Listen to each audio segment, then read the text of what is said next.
बाबा चललाने आग्रा अयोध्या ओहि ठाना श्री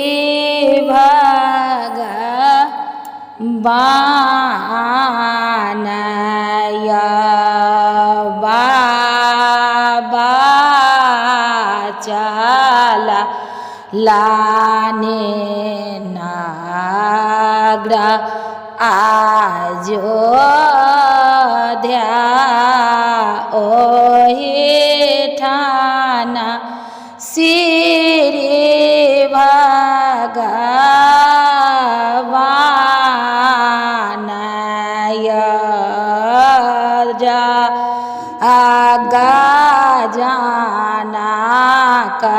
जनकपुरा मुनीसा बाबा सालाताहि ठाना दुनिया रामेल या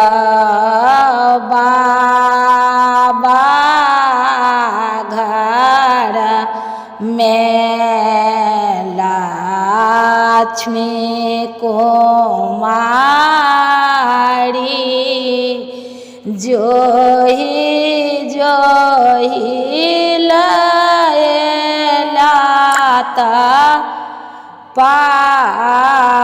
पास्याय बाबा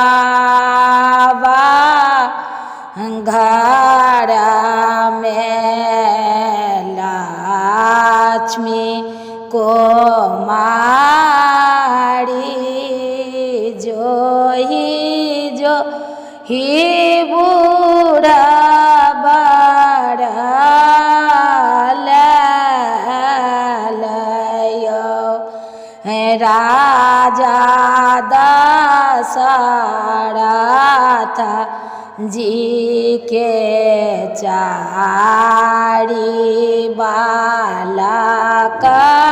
छनि चारू छनि कुमार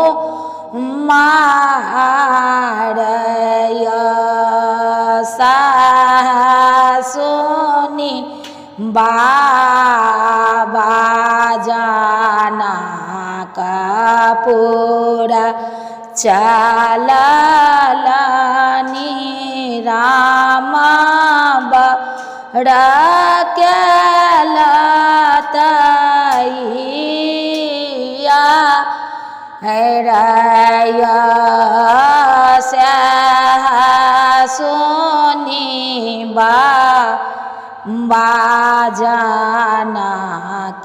जनकपुरा चललानि राम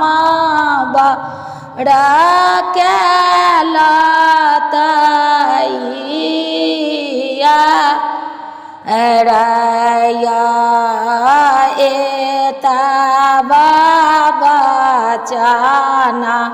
जब सुनला मैनारानी मोती जका झरनी नोरया जिने का घर बाबा बेटी कुमारी से हो कोना सूत थीनी से तयाला लक्ष्मी कुमारी घर सबार भेली पैर धेने बाबा के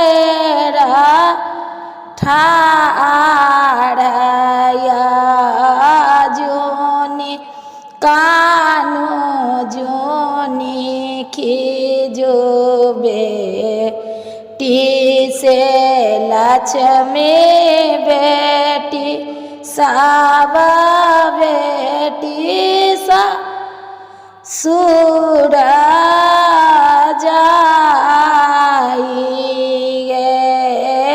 कानाई देखी जाई ते मैना रानी एली आवा है तब बेटी के बिया बाड़ा बाड़ा खा बेटी आनी ने जानी तेरा हम भेला उतफल